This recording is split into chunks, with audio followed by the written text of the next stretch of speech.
Ancient Egypt के most famous rulers ने अपने रूल के दौरान बहुत ही ग्रेट और इनक्रेडिबल प्रोसेस की जिसे हम आज भी विटनेस कर पा रहे हैं। पर कुछ रूलर्स या फेरोज ऐसे भी थे जिन्हें प्रोग्रेस के साथ तबाही भी मचाई।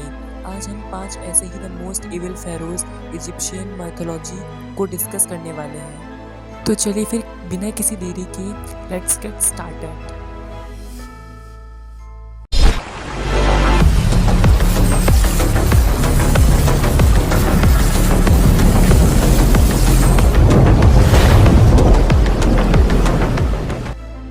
पहला ग्रेट फेरो थी Khufu the great pyramid of Giza को बनाने वाले कोफू पिरामिड के कॉन्सेप्ट को शुरू करने वाले पहले फेरो थे।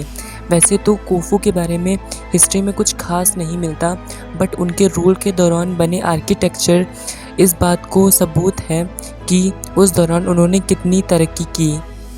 दूसरी ग्रेट फेरो थी कैरपेटा।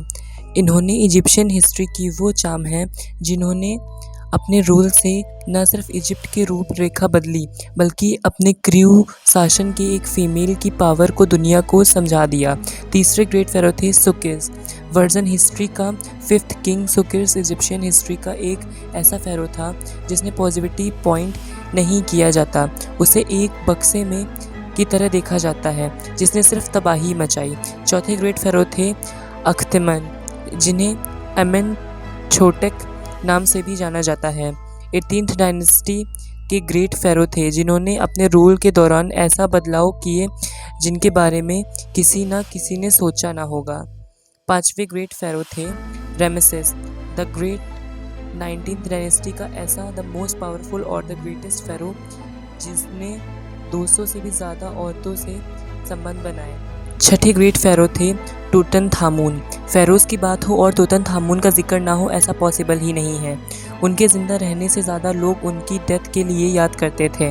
7वें ग्रेट फेरो थे तुतमोस III, ग्रेट फेरो हमसे हस्तूत का बेटा जिसने 54 ईयर्स तक ग्रेट इजिप्ट पर शासन किया। मेटाबोलर और इजिप्ट को ग्रुप में उसने इजिप्ट को बहुत ही शानदार सौगात दी और साथ ही बर्बादी भी। तो दोस्तों ये थे इजिप्शियन माइथोलॉजी के 7 सबसे इविल रूलर्स। आपको इनमें से सबसे खतरनाक रूलर्स कौन सा लगा हमें कमेंट में ज़रूर बताएं। तो हम मिलते हैं आपको एक मज़ेदार वीडियो के साथ, तब तक के लिए बाय।